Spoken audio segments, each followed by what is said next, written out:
Hi vlog! Welcome to my guys! Hi guys! Welcome to our vlog! For today's video is pupunta kami sa flower shop. May pipick upin kaming flowers. So mag-driver ko ngayon yung asawa ko. Siya naman pala yung driver nila man. Ha ha ha ha!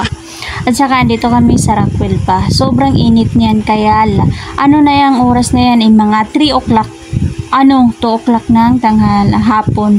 Sobrang init. Parang bago kang ligo paglalabas kapawisan ka agad yan.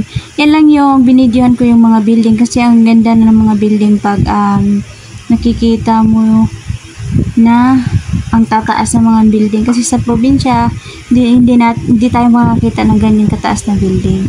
So ayan, tapos dumaan kami sa nag-traffic pa kaya nasa labas na kami ng Bel Air niyan. Tapos diretso lang kami doon na yung shop ng flower shop. Tapos medyo na yung asawa ko dito nilinisan niya yung steering niya kasi ayaw na yung maalikabok yung sasakyan nila, ang busing namin. Sobrang malinis siya sa sasakyan nila. Ayaw niya nang may mga alikabok ang arte.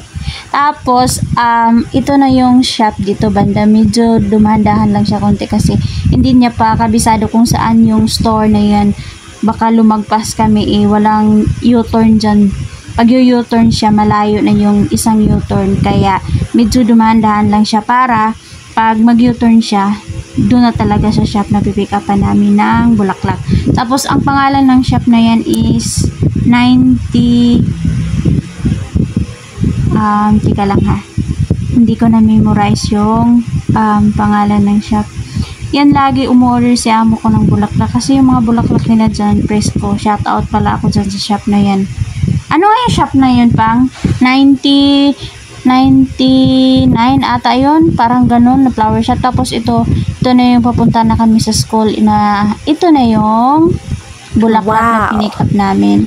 Pinabidyohan ko sa asawa ko. Tapos hirap na hirap si Mari mo dyan kasi yung isang kamay ko nakahawak sa bulaklak. Tapos yung isa is binuksan ko yung paper bag kasi naka-fold pa siya. Nilagay namin dyan, pinalagay ni bossing namin dyan kasi nga bawal siyang itumba kasi may tubig siya sa ilalim.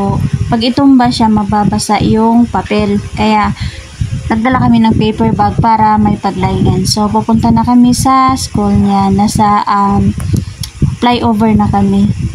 Tingnan nyo dyan, may aeroplano, tapos ang ganda-ganda ng weather. Pero sobrang mainit nga lang. Yung clouds, ang ganda. As in. Yan. Ano nga lang siya, sobrang liit niya. Yan sa taas. Tapos ang ganda ng ng langit. Yan.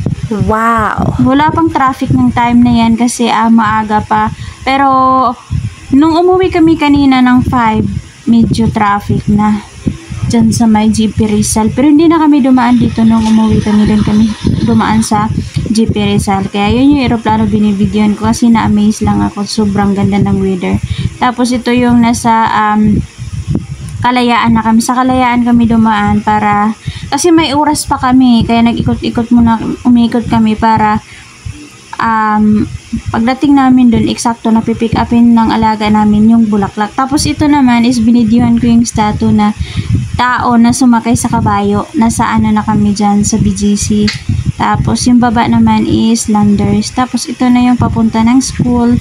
Nagdahan-dahan lang yung asawa ko. So that's it for today's vlog guys. Thank you for watching our vlog. Thank you. Bye. Thank you.